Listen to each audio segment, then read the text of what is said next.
राधे राधे दोस्तों, मैं आचार्य पंडित Gangadhar Shastri YouTube channel ज्योतिष गंगा में आपका फिर से एक बार स्वागत करता हूं। दोस्तों, इससे पहले भी मैंने बहुत सारा वीडियो डाला हुआ है जो गृह संबंधी है, गृह निर्माण संबंधी है। उसे आपने अवश्य देखा होगा और नहीं देखा है तो उसे अवश्य देखें। और अच्छा अगर आपको लगता हो तो आप सब्सक्राइब अवश्य करें, अपने मित्रों को शेयर करें जिससे वे भी लाभ उठा सकें, और बेल आइकॉन को अवश्य टच कर दें जिससे मैं जो भी नया वीडियो इसमें डालूंगा उसका नोटिफिकेशन आपको सर्वप्रथम मिल जाएगा। तो दोस्तों, आज मैं आपको बता रहा हूं अधिक मास के बारे में। उसको कोई अधिक मास, मल मास, पुरुषोत्तम मास ऐसा कहते हैं। तो इस वर्ष अधिक मास जो है मलमास है। सबसे पहले आप सुनिए इसकी उत्पत्ति कैसे हुई। मलमास जब सूर्य की संक्रांति 2 अमावस्या तक नहीं होती है तो वह मलमास हो जाता है। तो इसी प्रकार जब मलमास हो गया तो मलमास बहुत व्याकुल हुआ, बहुत रोने लगा। उसे सभी ने अशुद्ध मास घोषित कर दिया कि यह बहुत ही अशुभ मास है, इसका कोई स्वामी नहीं है, सूर्य की संक्रांति इसमें नहीं है, इसलिए यह अशुद्ध मास है। वह बहुत रोता गिड़गिड़ाता हुआ भगवान विष्णु के पास जाता है और विष्णु भगवान उसे कहते हैं कि चलो कृष्ण के पास, तुम्हारा दुख वहीं दूर होगा। भगवान कृष्ण के पास गोलोक धाम विष्णु भगवान ले जाते हैं और वहाँ पर भगवान कृष्ण कहते हैं कि ठीक है, आज से मैं तुम्हें मलमास, अधिक मास नहीं, मैं तुझे पुरुषोत्तम मास की संज्ञा देता हूँ। मैं तुझे बहुत प्रिय हूँ, इसलिए मेरे नाम से, पुरुषोत्तम नाम से तुझे पुरुषोत्तम नाम तुझे दिया जाता है। और उस दिन से भगवान ने पुरुषोत्तम नाम दिया उनका। और पुरुषोत्तम मास में जो भगवान की पूजा करता है, भगवान विष्णु का अष्टाक्षर द्वादशाक्षर मंत्र जाप करता हो, जो ओम नमः शिवाय का मंत्र जप करता हो, विष्णु भगवान की पूजा, भगवान शिव की पूजा जो मलमास में करता है, उसको भगवान ने कहा है कि मैं पृथ्वी पर रहते, जब तक वो रहता है तब तक उसकी सभी मनोकामनाएं पूर्ण करता हूँ और मृत्यु के बाद मैं उसे मुक्ति देता हूँ। तो यह बहुत ही पवित्र मास माना जाता है। इसमें कुछ कृत्य नहीं होते हैं, क्या क्या नहीं होते हैं उसे मैं आपको बताऊँगा। तो इस तरह मलमास जो है पुरुषोत्तम मास की संज्ञा पाकर और भगवान कृष्ण के यहाँ से वापस आता है और बड़ा प्रसन्न होकर रहता है। तो भगवान इस मास की महिमा बहुत वर्णन किया है भगवान ने। इस मास में भगवान ने कहा है कि जो एक ब्राह्मण को भी भोजन कराता है उसको 1 करोड़ ब्राह्मण को भोजन कराने का फल मिलता है। तो यह शुरू कब से हो रहा है और कब अंत हो रहा है, इसके विषय में पहले मैं आपको बता दूं। यह महीना जो है मलमास जो है वह 18 सितंबर से शुरू होकर 16 अक्टूबर तक रहेगा, 1 महीने का। तो प्रथम मास, शुद्ध मास जो है वह आश्विन कृष्ण पक्ष 3 सितंबर से शुरू होता है। 3 सितंबर 2020 से शुरू होता है। शुद्ध आश्विन 15 दिन रहता है, लेकिन उसमें पितृकार्य होंगे। पितृकार्य 2 सितंबर से ही प्रारंभ है, क्योंकि 2 सितंबर को भाद्रपद मास की पूर्णिमा है और उसी दिन 9:33 सुबह से प्रतिपद हो जाता है। पूर्णिमा 9:33 तक सुबह में है, उसके बाद प्रतिपद हो जाता है। तो प्रतिपद श्राद्ध जो होगा वह 2 सितंबर को ही होगा, द्वितीय श्राद्ध 3 सितंबर को, और इसी तरह अमावस्या का कार्य 17 सितंबर को होकर 18 सितंबर से मलमास प्रारंभ हो जाता है। वह रहता है 18 सितंबर 2020 से 16 अक्टूबर 2020 तक रहेगा मलमास, अधिक मास या पुरुषोत्तम मास जो आप कहते हो। और उसके बाद फिर 17 अक्टूबर से दुर्गा पूजा प्रारंभ हो जाता है। तो इस महीने के मलमास के 33 देवता हैं। मलमास के 33 देवता होते हैं और उसमें कौन कौन से देवता हैं 33, उसे मैं आपको बताता हूँ।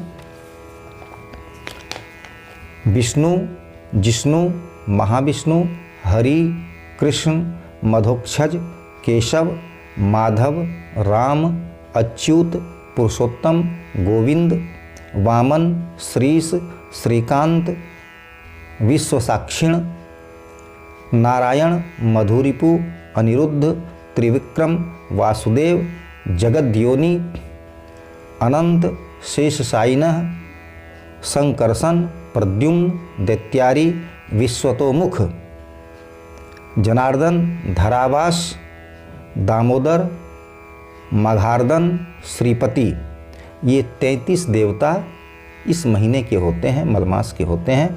इन 33 देवताओं को प्रसन्न करने के लिए आप दान क्या करें? दान तो आप जैसी आपकी शक्ति हो सब कुछ कर सकते हैं। रथ दान कर सकते हैं, स्वर्ण दान कर सकते हैं, सैया दान कीजिए, ब्राह्मणों को प्रतिदिन मलमास भर भोजन कराइए। एक दिन भी भोजन कराने से ब्राह्मण को 1 करोड़ ब्राह्मणों को भोजन कराने का फल मिलता है।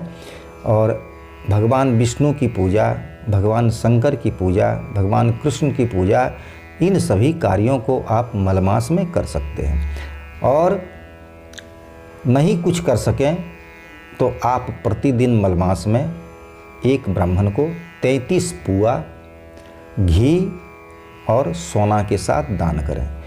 प्रतिदिन नहीं कर सकें तो एक दिन भी करें। तिल, सोना, ये सब चीज़ों को दान करें। या 33 प्रकार का सामान, उसमें अनाज हो, फल हो, वस्त्र हो, जो कुछ भी हो, 33 प्रकार का उसमें हो, वो भी आप दान कर सकते हैं, उसको भी आप दान कर सकते हैं। आपकी जैसी शक्ति हो वैसा दान करें। नहीं कुछ सकें तो 33 पुआ घी और स्वर्ण के साथ, तिल के साथ, तिल पात्र, कांस्य पात्र में घी और सोना डालकर और एक कांस्य पात्र में तिल डालकर और 33 पुआ मलमास भर किसी भी दिन एक दिन भी ब्राह्मण को दान कर दें तो आपको अनंत कोटि पुण्य मिलता है। भगवान कहते हैं कि जो भी मेरी सेवा करता हो अधिक मास में, पुरुषोत्तम मास में, मैं उसे धरती पर, पृथ्वी पर रहते हुए उसकी सभी मनोकामनाएं पूर्ण करता हूँ। धन संपत्ति आदि से मैं उसे सुशोभित करता हूँ। और जब उसकी मृत्यु होती है तो मैं उसे मुक्ति देता हूँ। देखिए, धर्मात्मा जो होता है और पापी, ये 2 प्रकार के जीव पृथ्वी में मनुष्य हैं। तो धर्म करने वाले को स्वर्ग मिलता है। स्वर्ग, नरक और मुक्ति, ये 3 प्रकार की स्थिति होती है इस प्राणी में। तो पापियों को नरक मिलता है, धार्मिकों को स्वर्ग मिलता है, और जो ज्ञानी जन हैं, ज्ञानी जो हैं, उनको मुक्ति मिलती है। मुक्ति क्या है? स्वर्ग क्या है? नरक क्या है? नरक में तो अनेक दुख भोगने पड़ते हैं और स्वर्ग में सभी प्रकार का सुख है। खाना पीना, भोजन पानी, पड़ोसी झगड़ा तकरार, सब कुछ है। वह सब भोगकर, सुख दुख भोगकर वह पृथ्वी पर फिर जन्म लेता है। और नरक को भोगकर ही वह पृथ्वी पर जन्म लेता है।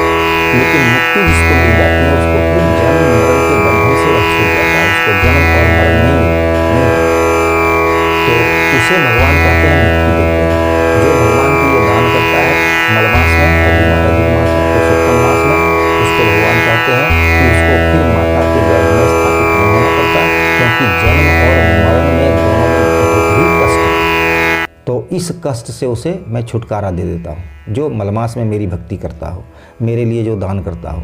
तो दान में आप जो कुछ भी दान कर सकते हैं, हाथी, घोड़ा, रथ, जो भी आपके पास हो, जितनी आपकी सामर्थ्य हो उतना आप दान कर सकते हैं। नहीं तो कम से कम सैया दान भी कर सकते हैं, और नहीं तो कम से कम 33 पुआ घी, सोना और तिल के साथ कांस्य पात्र में, एक कांस्य पात्र में घी और स्वर्ण और एक कांस्य पात्र में तिल भरकर आप किसी एक दिन भी, प्रतिदिन दें तो अति उत्तम है, नहीं तो कम से कम एक दिन भी ब्राह्मण को दान दें।